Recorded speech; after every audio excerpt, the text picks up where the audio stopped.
কালকে দুপুরবেলা এইরকম একটা ওয়েদার দেখে না প্রথমে মনটা ভীষণ ভালো হয়ে গেল। এত গরম ছিল, তাই জন্য তো এইরকম বৃষ্টির আশাই সবাই করে, আমাদেরও একটা আশা ছিল।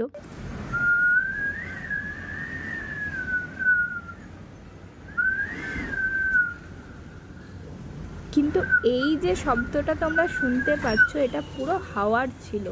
আর আমার ভীষণ ভয় লাগছিল। আমি তখন ভাবছিলাম যে বৃষ্টিটা আর হাওয়াটা কখন থামবে। আমি তাড়াতাড়ি ব্যালকনিতে গিয়ে আমার যে প্লাস্টিকের টবে গাছগুলো ছিল সেগুলো ঘরে নিয়ে এলাম, কারণ সেগুলো পড়ে যাচ্ছিলো, এত হাওয়া দিচ্ছিলো সেগুলো উল্টে যাচ্ছিলো।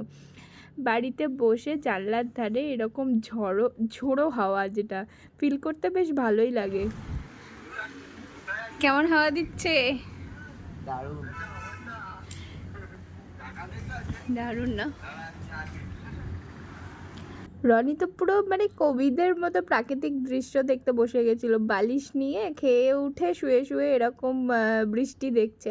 আর এই বাড়িটা না আমার এত ভালো লাগে, চারিদিকে গাছ লাগানো। শুধু এই যে ছাদ দেখছো, ছাদে নয়, এদের পুরো বাউন্ডারিটার ভেতরেই না পুরো গাছে ভর্তি।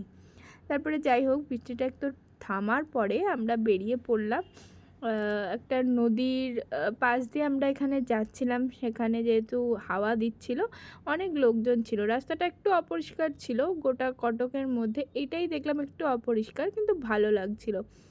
নদীর পরে এবার এলো জঙ্গল। আবার খুবই ভালো লাগছিলো এই রাস্তাটা দিয়ে বাইকে করে যেতে। তো রনি বলেছিল যে এখানে একটা নদী আছে, সেখানে নাকি আশেপাশে প্রচুর চায়ের দোকান বসে, আর বিশেষত কলেজের ছেলেমেয়েরাই এখানে এসে ভিড় করে। এখানে ভীষণ চা কফি ভালো বানায়। তো আমরাও সেখানে গিয়েছিলাম আর কফি নিয়েছিলাম। আর এই যে দেখছো গরু, এখানে না প্রত্যেকটা দোকানে, খাবার দোকানে, সবজির দোকানে এরকম গরু দাঁড়িয়ে থাকে। ওদেরকে আমরা খেতে দিই, মানে ওদেরকে সবাই এখানকার লোকজন খেতে দেয়। আমাদের ওখানে যেমন কুকুর দাঁড়িয়ে থাকে না, এখানে তেমন গরু। তো যাই হোক, আমরা সেই নদীর পাড়টা এসেছিলাম, কিন্তু এত অন্ধকার ছিল না, আমি দেখাতে পারছিলাম না বলে রনি একটু আলোর ব্যবস্থা করেছিল আর আমি দেখাচ্ছিলাম। এটা ছিল মহানদী, আর ব্রিজগুলো ছিল মহানদীরই ব্রিজ। তো আমরা কিছুক্ষণ ওখানে নদীর হাওয়া খেয়ে তারপরে আবার বেরিয়ে পড়লাম নেক্সট ডেস্টিনেশনের জন্য আমাদের। তো আমরা এখানে এসেছিলাম, রনির দুটো ঘড়ি ব্যাটারি চেঞ্জ করার ছিল, তো আমরা এসেছিলাম এখানে চেঞ্জ করতে। কিন্তু রনির বিশ্বাস করবে না, আমি একটু বাড়িয়ে বলছি না, রনির বাড়িতে 15টা ঘড়ি। তারপরেও ওর যে ঘড়ি দেখার এত নেশা, এত নেশা। আমি বিয়ের সময় ওকে একটা গিফট করেছিলাম। তো তারপরে আমিও একটু ঘড়ি ট্রায়াল দিয়ে দেখছিলাম যে কেমন লাগছে। দেখতে বেশ ভালোই লাগছিল, ঘড়িটা আমার খুবই পছন্দ হয়েছিল। যাই হোক, পরে আমি নিয়ে নেব এটা আমি ভেবেছি। আর রনিও দেখছিল এখানে, ওর তো ঘড়ির নেশা, আগেই বললাম, ও তো ঘড়ি দেখবেই ঘড়ির দোকানে যখন এসেছে। তারপরে আমরা চলে এসেছিলাম এখানে একটা মলের উদ্দেশ্যে।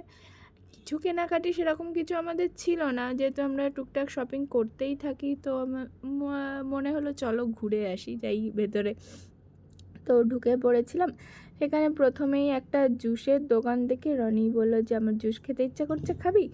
কিন্তু আমার তো খেতে ইচ্ছা করছিল না, কারণ সব দোকানে না আমার ভালো লাগে না খেতে, হাইজিন মেনটেন করে না।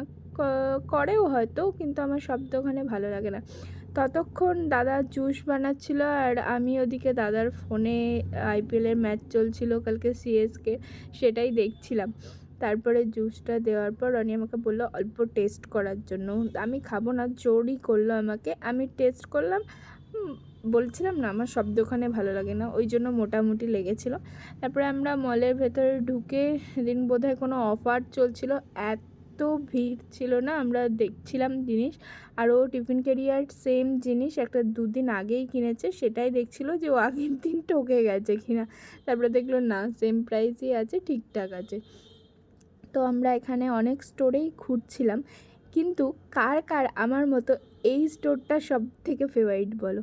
আমার তো ড্রেসের সেকশানের পর এই প্লে গ্রাউন্ড, বিশেষ করে সব টয়, এত ভালো লাগে না এই সেকশানটা দেখতে, মনে হয় পুরোটা আমি তুলে নিয়ে বাড়ি চলে যাই। যাই হোক, সেটা তো আমাকে নিয়ে যেতে দেবে না। তারপরে আমি ওই যে বললাম প্রচণ্ড ভিড় ছিল এখানে, বিল করাতে এসে প্রায় আধ ঘন্টা আমাদের দাঁড়াতে হয়েছিল।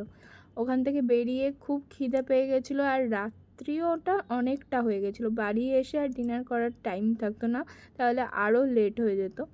তো আমরা ওখানে অর্ডার করে দিলাম, অর্ডার করে বসে গেছিলাম। প্রথমে আমাদের জিনিসগুলোকে বসালাম, তারপরে আমরা নিজে বসে এর ওর প্লেটে দেখছিলাম খাবার, কিন্তু আমাদের কেটে না দিলে ওরা টাকা ফেরত দিবে। বাকেটিং দেয়। বেশ ভালো লাগে, বড় বড় বাকেটে দেবে।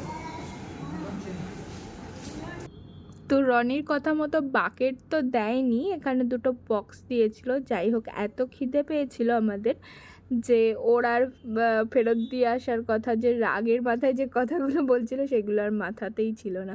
তারপরে আমরা ওখানে ডিনার সেরে বেরিয়ে পড়লাম।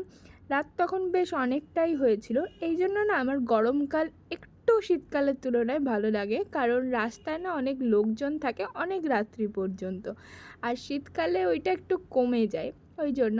তারপরে আমরা এখানে কটক কালীবাড়ির সামনে দিয়ে ঘুরে বাড়ি চলে এলাম। দেখা হচ্ছে নেক্সট ব্লগে। ভালো থেকো, টাটা।